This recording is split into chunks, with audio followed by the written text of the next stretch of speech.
Welcome back to Sidra's Silly Point. I'm Sidra Arshid. Revenge was served today because let's be honest, that loss to the USA in the previous World Cup, that one hurt.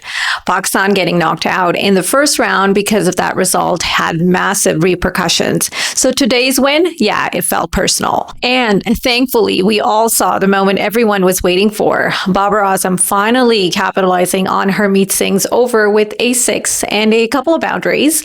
Hopefully that gives him some confidence moving forward. But here's the thing. Today he was 15 of 18 balls with no boundaries, exactly like the Netherlands game where he was out on 15 of 18, scoring just one boundary. So, and look, this might be his last World Cup. I mean, I think he knows he's not performing like a modern T20 batter right now. He still has diehard fans, yes, but those 3 overs he occupies at the start, they're painful to watch. I mean, the Netherlands game was at 3 a.m. here, and I was literally falling asleep during his batting. Today, I wasn't sleepy, but I was angry. But credit where it's due, though, he did rotate strike much better today and did find boundaries. But against India, if he takes 3 overs to settle again, that could be very costly. At one point, though, I thought, here we go again. Farhan will feel the pressure of no boundaries being scored by Babar and may play a rash shot and throw away his wicket, but he didn't.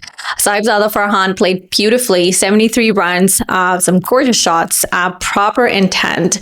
Saim Ayub, though, I mean, he needs to stay longer. 20-something versus Netherlands, 19 today.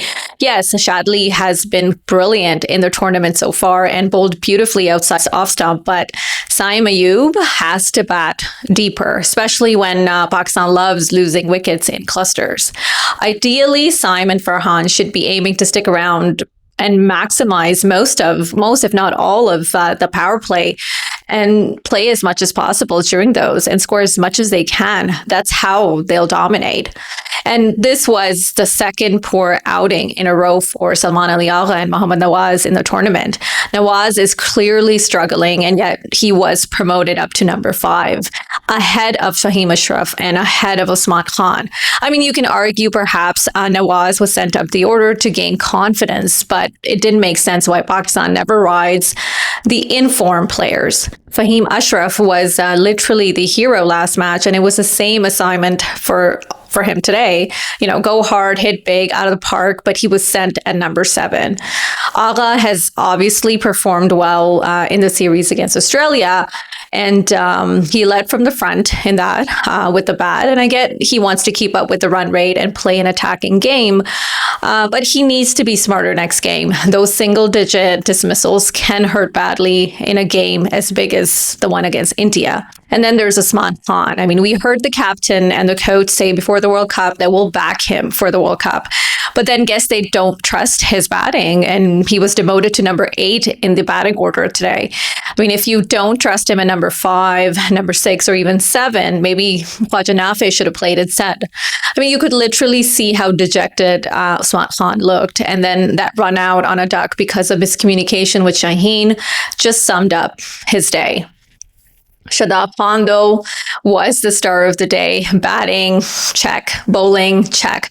Proper all-round performance. And I've been critical of his selection, but today he did deliver. And he'll need this form against India because we all remember what Kohli did to Mohammad Nawaz. And so this would definitely be a big test coming his way.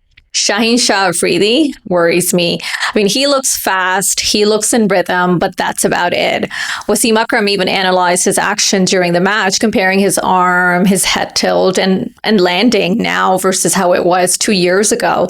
And he was critical of his performance. Shaheen was wayward, expensive. He went for 40-something runs and got hit for back-to-back sixes by Shubham near the end of the innings. And Shubham ended up with a 50 in this game. And again, going back to what I said about Pakistan not using their in-form players, Salman Mirza was benched. I mean, he took 3 wickets in the last game, but he sat out this game. Why? Usman Tariq, a solid World Cup debut, could have had a wicket in the first over if Nafi had held that catch.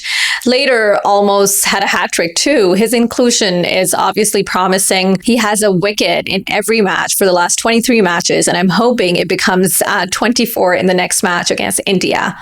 Now, let's talk about the USA. I actually think they made a mistake asking Pakistan to bat first. Pakistan prefers setting totals. They struggled during chases, and the US didn't even have to look too far in the history. Just the other night against the Netherlands, the game went to the wire when Pakistan was chasing. Pakistan ended up posting 190, could have been more, but USA still made about 158, which shows they've got batting depth. Shubham had 50, Cheyenne Jahangir had 40 something. I mean, they've got a decent batting core, so it would have been interesting to see if they had decided to bat first. And what about that bowler, Shadley Van Squalquick or Shalquick, however way you pronounce that name, but wow, another 4 wickets. That's 8 wickets versus India and Pakistan now. I mean, he's a smart bowler, varying his length and pace and doing his homework on the batters. Netravalkar, despite having a bag full of variations, wasn't effective today, and so far hasn't really been the best in the tournament. He was hammered against India the other night and leaked 65 runs, so good that he has a day job. Ehsan Adil, who played for Pakistan a decade ago, didn't cause much trouble either. Mohsin and Shadley were their most economical bowlers in both their matches against India and Pakistan, which is good for the side, and I'm sure they'll register a win or two in the remaining matches. But next up, it's the big one, Pakistan versus India.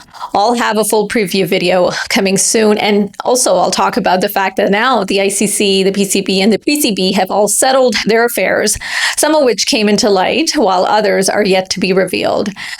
Nonetheless, I'll talk about all that in my next video. Until then, take care.